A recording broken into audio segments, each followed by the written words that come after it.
If you've been on social media lately, you've probably seen people saying that the housing market is about to crash. Interest rates are high, sales are slowing down, and buyers are backing off.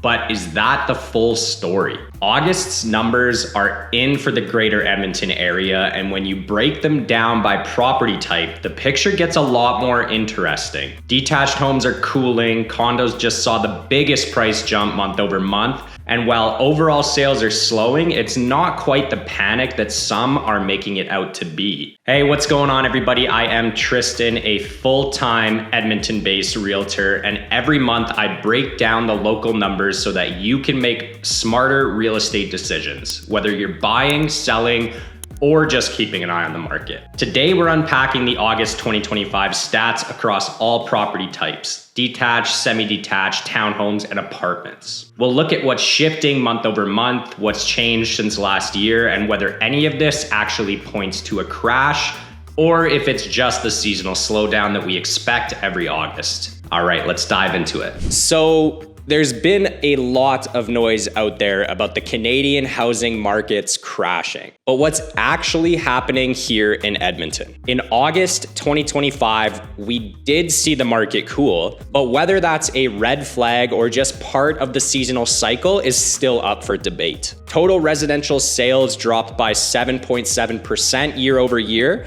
while new listings jumped by 12%, pushing that sales to new listing ratios down to 63%. And that number represents a 13-point drop in absorption from last August, a clear sign that buyers are moving more cautiously and that the early year frenzy has cooled off. But here's the twist. Prices don't follow that same downward path. The average sale price rose 6% year over year to $461,281. Well, the median price climbed 5.6% to $435,000. Days on market did edge up slightly. The average reached 37 days from 35 days last year. And the median days on market ticked up to 25 days from 22 last year. But well-priced homes are still moving at a steady pace. So is this a crash? Well, the numbers don't scream collapse, but they do show a market that's shifting. August brought a clear cool down in activity, which might just be the typical seasonal breather, or it could be the early stages of a broader market correction. As school ramps up and life settles post-summer, this kind of slowdown isn't unusual, but the drop in absorption and the increase in new listings might suggest a shift in sentiment. While national headlines are calling for a crash, the local data points a more measured but still evolving story. Detached homes in the greater Edmonton area showed signs of deceleration in August. But whether this is just a seasonal breather or something bigger, the data gives us plenty to unpack. Sales dropped to 1,423 units, which is down 15.8% from July and 2.9% year over year. While new listings rose to 2,253, which is up 14.5% year over year and higher than last month's 1,967. That dynamic pushed the absorption rate down to 63%, which signals a more balanced but not sluggish market. For buyers, that means more options and slightly less competition. For sellers, it's a cue to dial in that price and prep. On the price front, detached homes are holding strong.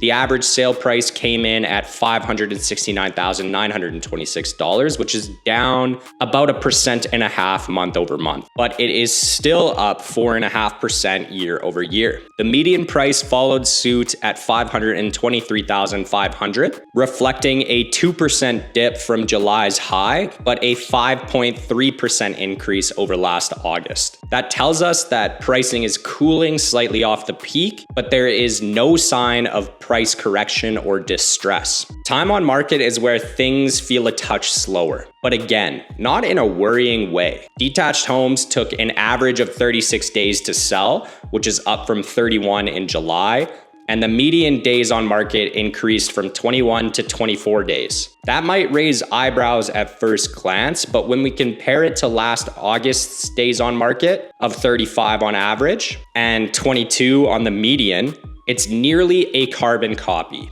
This kind of softening is completely typical for August as buyers shift their attention to back-to-school routines and late summer travel. It's not a red flag, it's just a market rhythm. The bottom line here is that the detached segment is easing into a more balanced pace.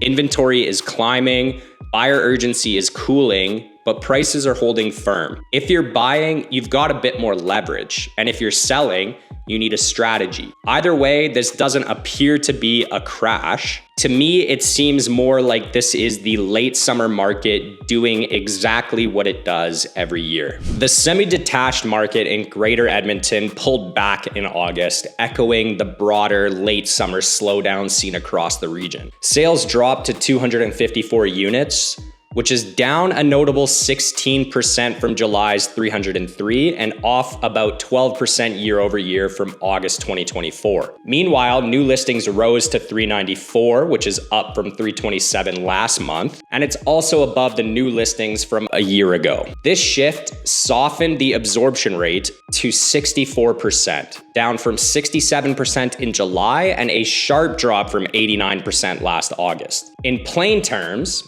buyers had more options and took more time deciding, a trend we're seeing across nearly every housing type. Despite fewer sales, pricing stayed impressively stable. The average sale price came in at $420,802, which is down 2.3% from July. Well, the median price slid slightly to $418,000, which represents a 1.3% dip month over month, but year over year, both metrics are up by roughly 1 to 2% compared to August 2024, which is showing me that semi-detached homes remain a resilient and steady segment, especially for buyers who are priced out of those detached options. Time on market shifted in line with seasonal expectations, although the shift is slightly more pronounced this year. The average days on market increased to 35 days, which is up from 29 in July and 30 last August, while the median days on market rose to 23 days from 21 last month and 20 days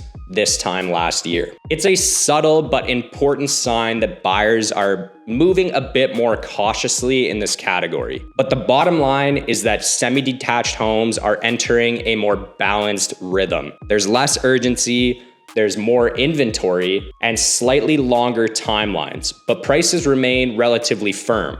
This isn't a crash, it's a recalibration. For buyers, it could mean a bit more negotiating room. For sellers, it's a reminder to price strategically and market smartly. Before we jump into townhomes and condos, which have actually been the most surprising segments this month, let's take a quick pause. If you're finding this breakdown helpful, hit that like button so that more people can see clear, data-driven updates like this. And if you're planning a move this fall, buying, selling, or even just watching from the sidelines, feel free to reach out. I'm happy to walk you through what these numbers mean for your situation. All right, let's get into townhomes because this segment did something that nobody expected. The townhome segment continued to show resilience in August, standing out as the only property type that actually saw an increase in its absorption rate month over month. Despite sales falling to 326 units, an 18% drop from July,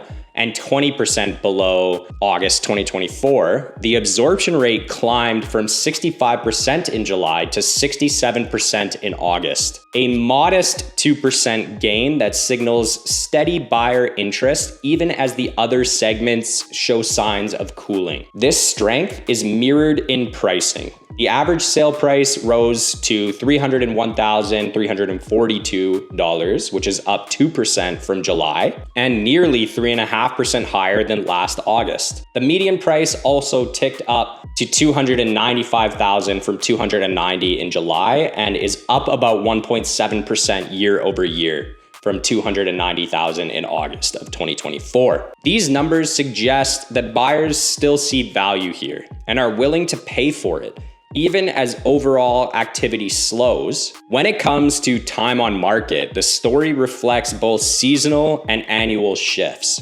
Average days on market increased slightly to 33 days from 31 in July and is up from 31 last August as well. The median days on market also rose to 24 days compared to 21 days in July and 20 last August. It's a clear signal that while demand remains, buyer urgency is continuing to ease. So what's behind this surprising strength in townhomes? It likely comes down to a mix of seasonal dynamics and affordability pressure. As summer winds down, many first-time buyers, young families, and downsizers look to secure a home before the school year kicks off, making townhomes an ideal middle ground between cost and space.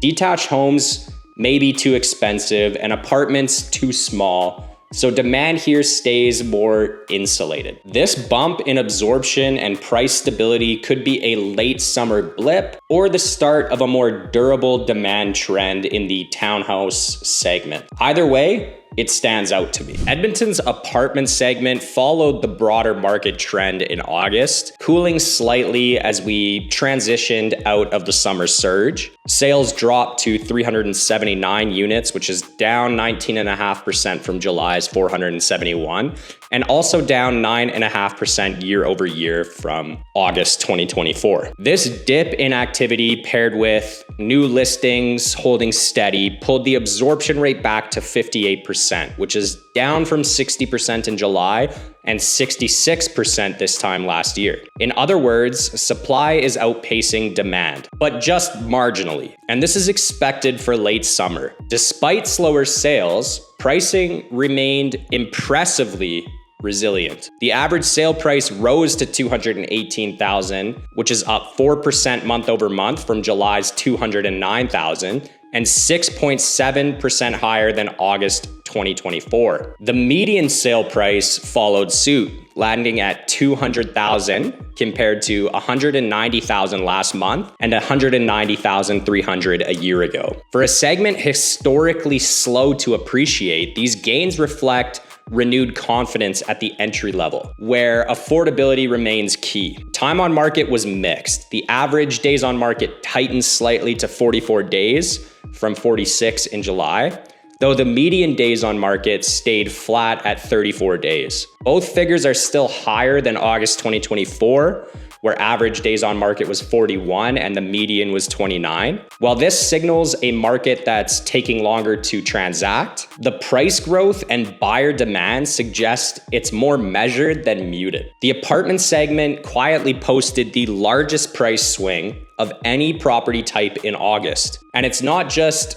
the high-end units skewing things. The average sale price jumped 4% month over month, while the median sales price climbed 5.3%. When both average and median rise together, that typically signals broad-based movement, not just a few luxury units tipping the scale. This suggests stronger buyer interest across the board, especially in the mid-range condo space. It may be seasonal, with move-in ready units trading hands before fall, or it could reflect a deeper shift. Buyers recognizing value in well-located, well-maintained apartments as detached prices hold firm. Either way, it's a signal. In a market where most segments softened in August, condos quietly outperformed, making them a compelling watch heading into Q4. So, is this a crash, or is it just August doing what August always does? Based on the absorption, pricing, and days on market data, this slowdown looks a lot more like a seasonal breather than a market collapse. But what stood out to me? Apartments.